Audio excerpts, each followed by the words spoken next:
One of the things that I did this weekend, I picked up a trailer load full of wood chips from a local guy. It was awesome. The whole trailer load was 25 bucks.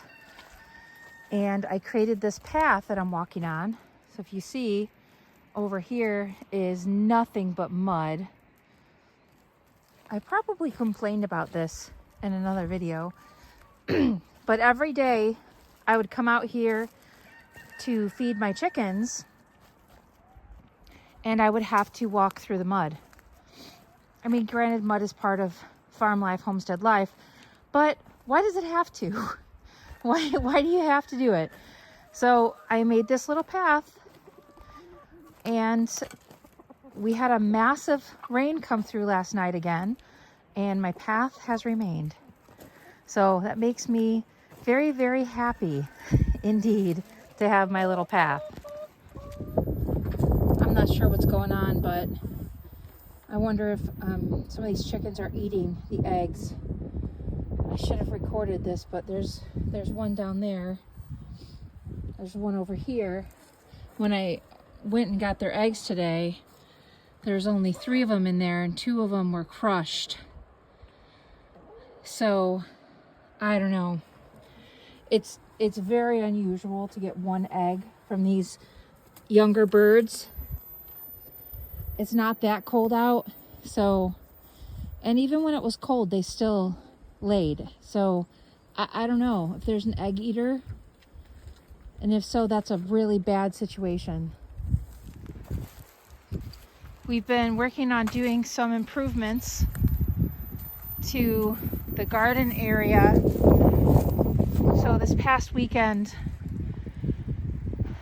Brian took the tractor here, and I don't know if you remember what this looked like, but there was basically kind of a lip.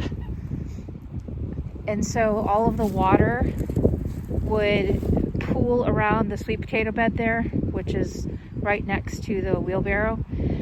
So it was like just a mess every time we had rain. And so Brian leveled this out a little bit more. So we've had rain the past couple of days. It's definitely not pooling anymore. I can't say that it definitely has a point of drainage, because I'm not sure that that's the case yet. But it's still a little bit of a work in progress. But this is where the creek is, and a lot of these trees were dead. It looks a whole lot better now, like that. So that's one of the things that we've been working on. Another thing is adding some more raised beds to the garden. I have a garden shed that has now fallen over. It's actually going to go here next to the water tower. We just have to get a foundation for it.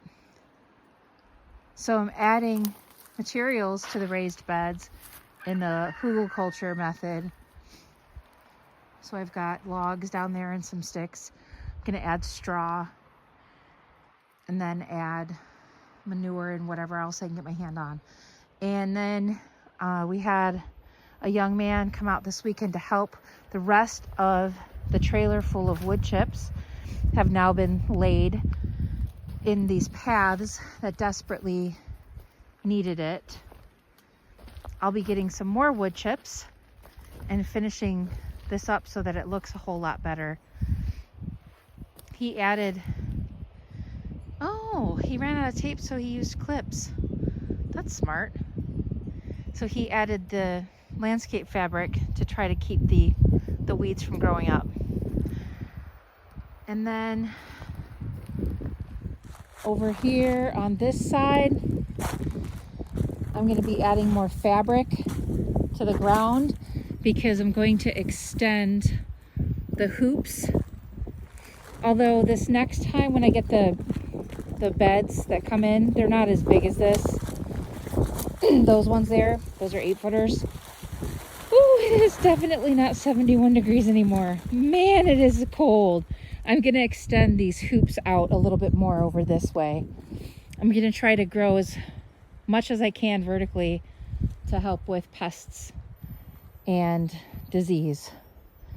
And then the biggest change for the garden this year is I am going to be using all of this space. Well, that's my goal, I should say. My goal is to utilize this whole area next to the road and add some rows.